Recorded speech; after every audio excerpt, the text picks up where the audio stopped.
Welcome to my vlog, people from all over the world, and today I'm here on the famous Sunset Strip. I'm right here on the corner of Sunset Boulevard and Larrabee Street. And in the background you can see where the Tower Records used to be. And if you go a little bit towards your left, you see the famous Whiskey A Go-Go where endless rock and roll bands played. A little further down, there's like a little R, which is the Roxy, and right next to it is the Rainbow Bar and Grill. One of the most famous streets in the world, Sunset Boulevard. But that's not what I'm here for today. The noise is still pretty big. Seems like everything is back to normal. But the reason why I'm here today is I'm doing a vlog about the infamous Viper Room. Johnny Depp opened the Viper Room in 1993. He co-owned it with his friend Sal Yanko, who started with him in 21 Jump Street. Do you remember the headline when Tommy Lee came out of this door from the Viper Room and paparazzi was taking pictures of him and he just grabbed him and threw him to the air? So Tommy Lee walks out this door right here, and there's the paparazzi guy, Henry Tropler, the nicest guy, a long time paparazzi guy. And this happened right here. The picture's not really clear. This is Tommy Lee, this is Henry. That's where he just grabs him and throws him on the ground right here. The other paparazzi guy that was right next to Henry, his name is Woody. My friend Louis the Devil, he's pretty good friends with him. He passed away now, but back then they were pretty good friends.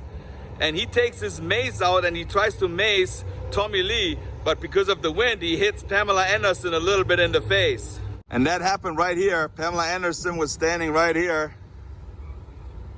screaming at Woody. I remember it just like yesterday.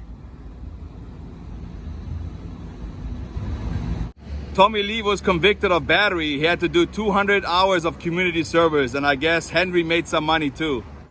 You see that door handle here? You go a little further away, you see that door handle right here?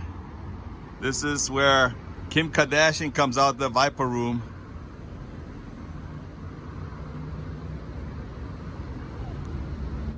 And look what I found here on this marquise.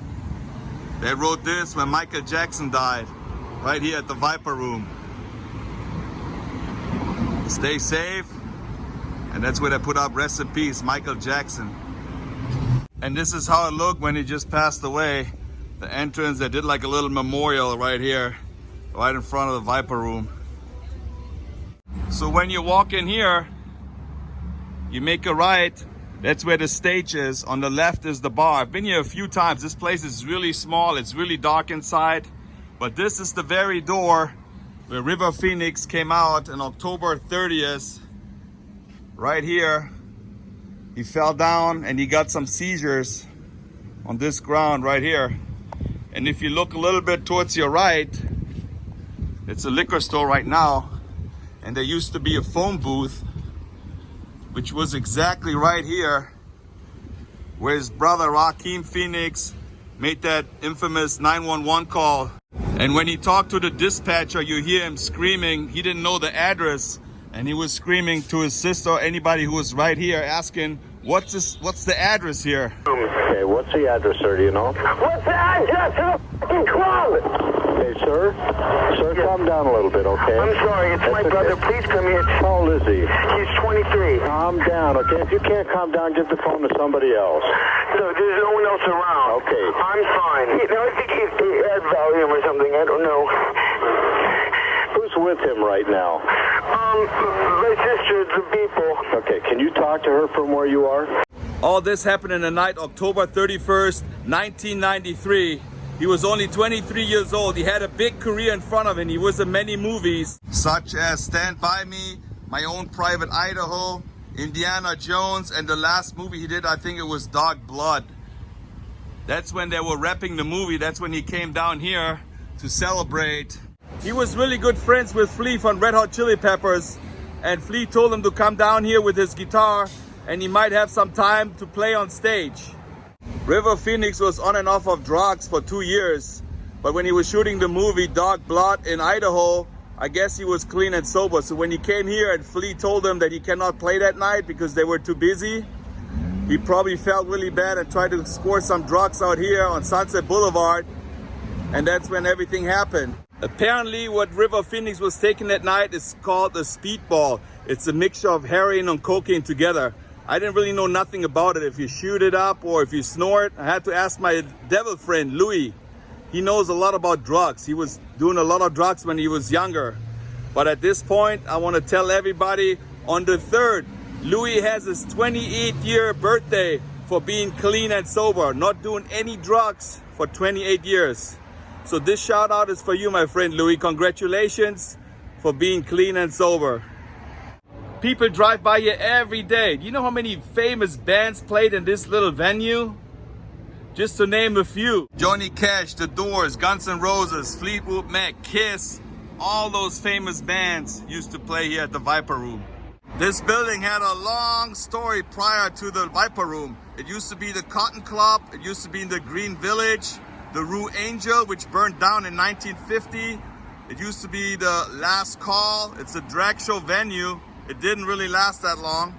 And then it was the Melody Room when Bugsy Siegel owned it. At one time, my friend Louis remembers that place. Filthy McNasty. It was a rock and roll club. In 2008, Peter Norton, the founder of the Hard Rock Cafe, he bought this place. He also bought Elvis's house in Beverly Hills, the same guy. I guess he had lots of money. In 2004, Johnny Depp sold his portions of the club. This place was always a hot spot. Just imagine how many famous people walked in and out of those doors and stood right here.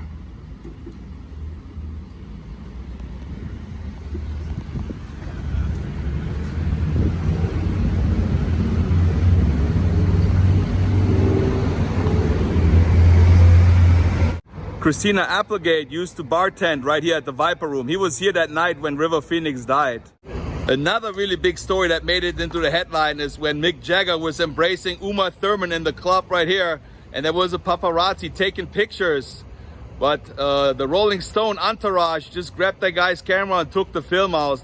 He claimed that picture would have been worth over $1 million. He went to court and sued the Viper Room and the Rolling Stones, and he was granted $600,000. That's another crazy story here from the Viper Room. So you never know when you run into some celebrities. Make sure your phone works and you take some pictures. It could make you some money. And this is how the place looks from the back. Unbelievable that Quentin Tarantino, Sean Penn, Leonardo DiCaprio, Brad Pitt, all those celebrities, Johnny Depp, they always used to hang out here all the time. The place inside is so small. They only had space for 5 booths where people could sit. And most of the time they were all taken by Johnny Depp's friends or managers. And it had like a plaque on top of it. It says, "Don't F with this place." The Viper Room was closed for a while, and when it reopened in 1999 for remodeling, Courtney Cox held a concert in here. And Jennifer Anderson was there, Tom Hanks with his wife, Drew Barrymore. Unbelievable.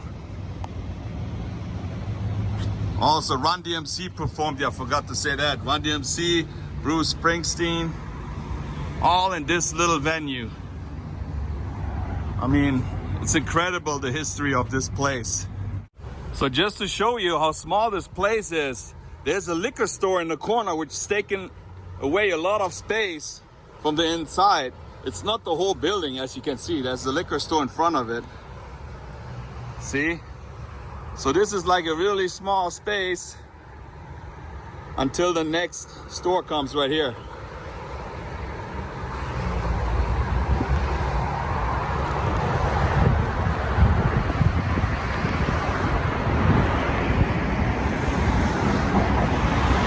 People also carved their names right here in the concrete where River Phoenix died.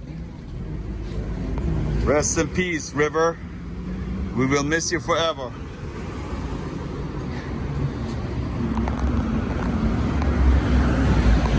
There's some more names right here. And I'm not 100% sure, but I think there used to be a tree right here. I think River died right in front of here. His heart gave out. There was no heartbeat when the ambulance picked him up. I think Flea went with him to the hospital. And right across the street, where now the Chase Bank is, it used to be a movie rental place. That's where the leader of Guns N' Roses, Axl Rose, used to work renting movies out. All this here on Sunset Boulevard. And you're probably wondering why I'm screaming the whole time while I was recording. It's because it's so loud when the cars drive by and something is wrong with my phone. I still haven't time to fix it. So I hope you could understand everything I said. I mean, I wish I've done the vlog a little earlier because the streets are so busy right now again. All that noise. And that was it here, live from the Viper Room on Sunset Boulevard. One of the most famous streets in the world. Well, my friends, that was it from the Viper Room right here on Sunset Boulevard. I hope you liked the vlog. If you did, give me a thumbs up, push the notification bell, and of course, subscribe to my channel so I make more crazy videos for you guys to see what's going on here in Hollywood. See you guys later. Rock on.